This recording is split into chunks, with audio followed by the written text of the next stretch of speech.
Como é que você Prazer, chama? professor Thales Júnior. Thales Júnior. Prazer. Já lhe acompanhava. Que legal. No YouTube mesmo? Já acompanhava no YouTube. Também acompanhei um pouco do debate com o chileno. Se o chileno estiver vendo, queria também ter um dia a oportunidade de conhecê-lo. Mas vamos lá. Professor, a ressurreição de Cristo, para mim, ela é um fato. Até porque a probabilidade matemática disso ser real é muito grande. Vamos lá. Acerca do Cristo, o Antigo Testamento apresenta 300 profecias para o Messias. O Novo Testamento apresenta que Jesus cumpriu entre 100 a 200 dela. Só por um cálculo, pelo matemático Stoner, não vou me recordar agora, Peter Stoner. Para ele cumprir 8 profecias, seria de 1 em 10 elevado a 17. 1 em 10 elevado a 17 é 100 quatrilhões de vezes impossível. E isso estamos falando de 8 profecias. Para que Cristo cumprisse 48 profecias, seria necessário, na matemática, que é 1 em 10 elevado a 152. Para se ter uma ideia, isto já é maior que o número de átomos no universo inteiro. Estamos falando de 48. Cristo cumpriu mais de 100. Ou seja, a probabilidade matemática disso ser um fato é muito grande.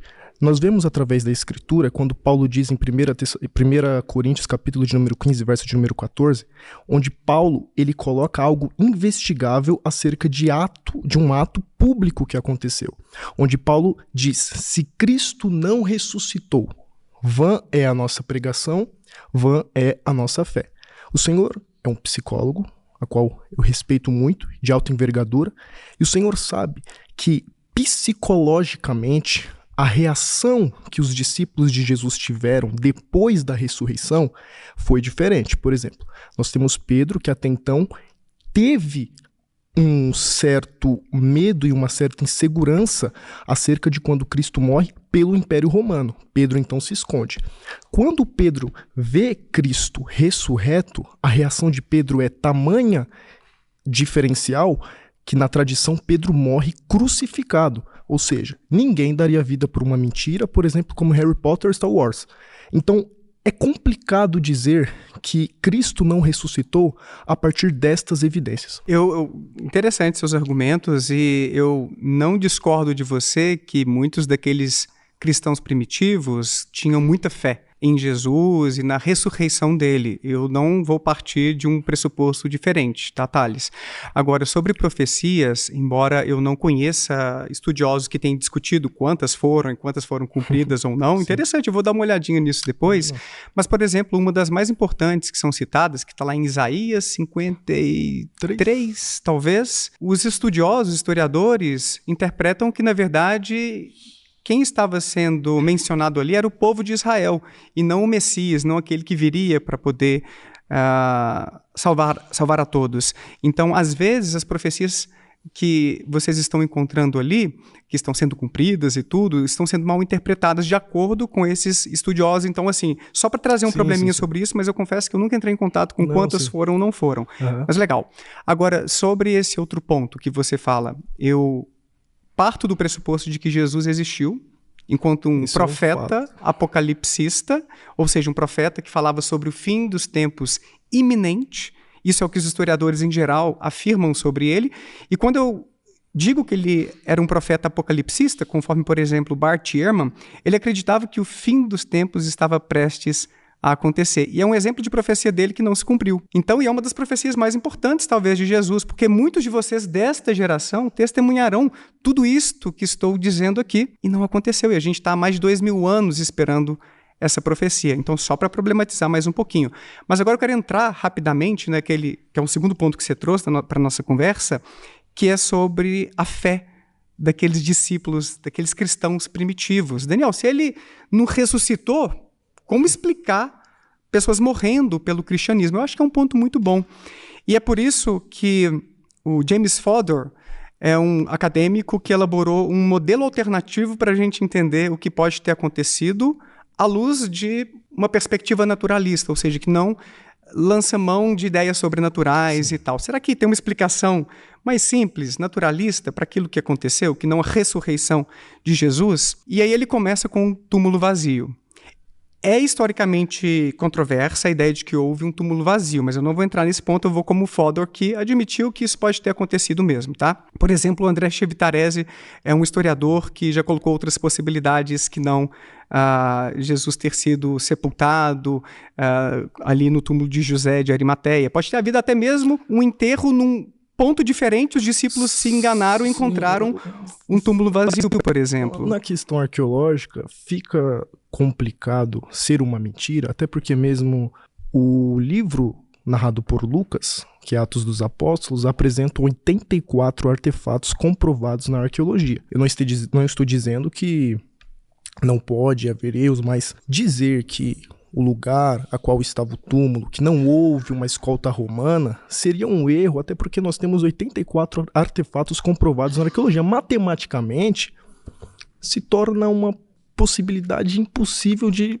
não ser real o acontecimento no quesito de escolta romana. O que seria essa escolta romana? Eu não entendi. A escolta romana, quando Cristo morre, até mesmo foi algo predito pelos judeus, e de que houvesse uma escolta romana para que os seus discípulos não roubassem o corpo de Cristo. Você encontra isso só em Mateus, que tem um guarda vigiando. Sim, não sim. tem nos outros evangelhos. Na história, existe um critério que é a atestação múltipla. Se você encontra uma história... Inclusive, Mateus escreveu... Desculpa, professor. Mas, inclusive, Mateus escreveu para os romanos. Eu acho que se houvesse, de fato, um erro, os próprios romanos iriam documentar, porque eles podiam fazer isso, não houve escolta romana, então não houve controvérsia em nenhum documento de que aquilo não era real. Bom, o que eu aprendi com os colegas historiadores, não é minha área, tá? Que a gente tem que ter cuidado com relatos onde não há atestação múltipla. Então, se a gente encontra só em Mateus, a plausibilidade de aquilo ser um evento histórico já é mais baixa, de ter havido um soldado ali vigiando, por exemplo, no sábado, o túmulo de Jesus. O que o James Fodor sugere é o seguinte: então pode ter havido um roubo de corpo, pode ter havido um enterro em outro lugar, pode ter havido até mesmo uma mudança de ideia de José de Arimateia sobre ter cedido o sepulcro de sua família para Jesus. Para mim não importa o motivo aqui, tá? Eu estou assumindo então que houve um túmulo vazio. Sim. Então existem várias explicações mundanas para como isso poderia ter acontecido. Porque para mim o segundo elemento do modelo do Fodor é o mais interessante. E aí ele leva várias pesquisas da psicologia para mostrar o seguinte: alucinações de luto são muito mais comuns do que a gente imagina. Entre 40% e 80% das pessoas que perdem alguém próximo, que tem alguma relevância, tem alguma experiência alucinatória de ouvir, de ver, de sentir a presença. Mas como e assim por diante. O senhor compreende mais do assunto do que eu, mas como pode, professor, 12 pessoas, incluindo mais do que, no caso, testemunharam deste fato, como pode 12 pessoas ter alucinações tão repentinas? É muito complicado essa afirmação, psicologicamente falando. O senhor compreende mais que eu, mas 12 em um conjunto ter alucinações e ainda entregarem suas vidas, sendo que anteriormente elas estavam covardes acerca daquela situação, e mudarem repentinamente, psicologicamente falando, acerca do que aconteceu a ponto de serem comidos por leões, por exemplo, no caso de Pedro ser crucificado, ao qual era o que ele temia anteriormente, torna-se complicado essa tese. Então vamos lá, eu vou trazer mais alguns elementos para o argumento para você visualizar. Um caminho que o Fodor considera mais plausível é que poucas pessoas no início tenham tido a experiência de ver Jesus depois de sua morte. Ele teria aparecido talvez para 3, 4, 5 pessoas. As pesquisas mostram que quando você está passando por um luto complicado, alguém com quem você teve um vínculo muito forte ou uma situação de negação daquilo ali, aumenta a chance de haver uma experiência alucinatória. E sabe o que é interessante também? Você contando aquela experiência para outra pessoa, ela pode acabar sendo influenciada e tendo uma experiência alucinatória também.